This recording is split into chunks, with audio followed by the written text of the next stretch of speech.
Bonjour Lydie, Société Euskal Conseil. Écoutez, je viens vous parler des changements de l'algorithme de Google en 2025. Bon, pour ceux qui ont investi sur un site entre 5 000 ou 10 000 euros, bon, il est beau. C'est vrai que c'est très flashy, c'est sympa. Mais je vous annonce pas de bol.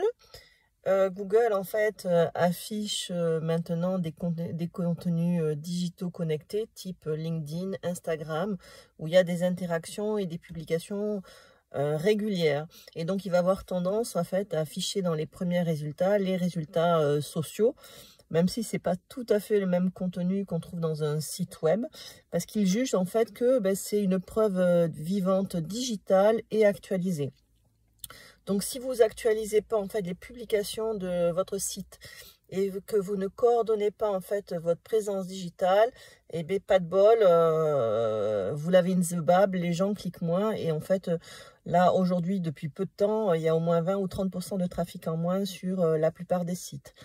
Autre changement majeur, Google nous annonce le google.fr, google.es, ça n'a aucun intérêt. Donc, il va supprimer en fait .fr et .es. Donc, en fait, il faudra dans votre SEO passer sur du SEO local, mais pas de là où vous êtes, les marchés que vous visez. Bon, mais si tu veux plus d'infos, tu m'appelles. Hein, je peux te le faire, c'est plus simple. Autre information aussi importante, avant on nous disait, ben voilà, tu fais une fiche Google My Business et tu fais un site et des fois on apparaissait à la fois sur des référencements locaux où les gens cliquaient par rapport à Google Maps, et par rapport à un résultat organique. Aujourd'hui, Google supprime les doublons parce qu'il veut offrir une diversité de réponses aux internautes. Donc du coup, si vous avez une fiche Google My Business plus un site web, vous allez apparaître dans l'un ou l'autre. Je donne un exemple pour ma petite boîte. J'ai une fiche Google My Business. Janvier, j'avais 193 interactions. Bon, ça sert à rien parce qu'il faut prendre rendez-vous avec moi. C'est pas la peine de venir. Je me déplace chez les gens. Donc, si vous prenez pas rendez-vous en ligne avec moi, c'est pas la peine de vous pointer chez moi. Vous ne m'y trouverez pas. Je me déplace chez les personnes où je fais des visios. Je programme. Voilà, c'est une question d'organisation.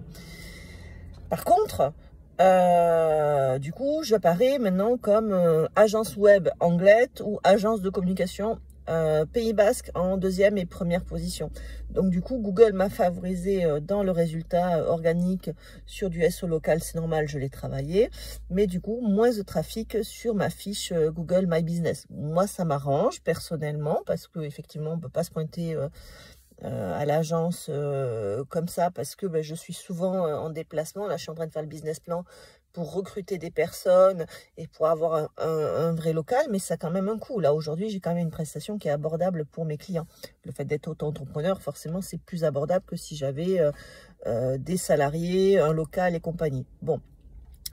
Chose importante également, dans les budgets SEO, en fait, on avait souvent le backlink et le SEO, la publication de contenu. Alors oui, il faut garder la stratégie éditoriale et une stratégie de backlink et éditoriale en rapport en fait avec votre stratégie de marché, mais il faut aussi élaborer une présence sociale. Moi, c'est pour ça que sur mes offres, vous allez vous trouver un coaching personnalisé de 15 minutes, je crois que j'ai mis 15 €, et l'accompagnement du profil LinkedIn. Pourquoi je fais ça? Je ne fais pas du community management parce que je trouve que c'est inutile et que ça coûte cher.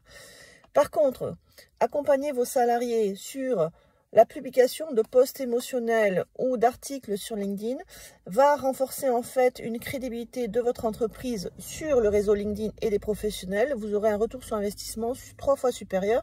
Mais derrière aussi, ces articles vont apparaître aussi dans les résultats de Google.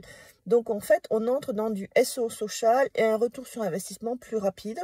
Et en plus, ça vous permet de valoriser les compétences de votre collaborateur et de l'impliquer dans l'image de l'entreprise. Et du coup, ça permet aussi de le fidéliser sur la durée et d'entrer dans un vrai dialogue. Donc ça, c'est vraiment l'esprit de mon entreprise.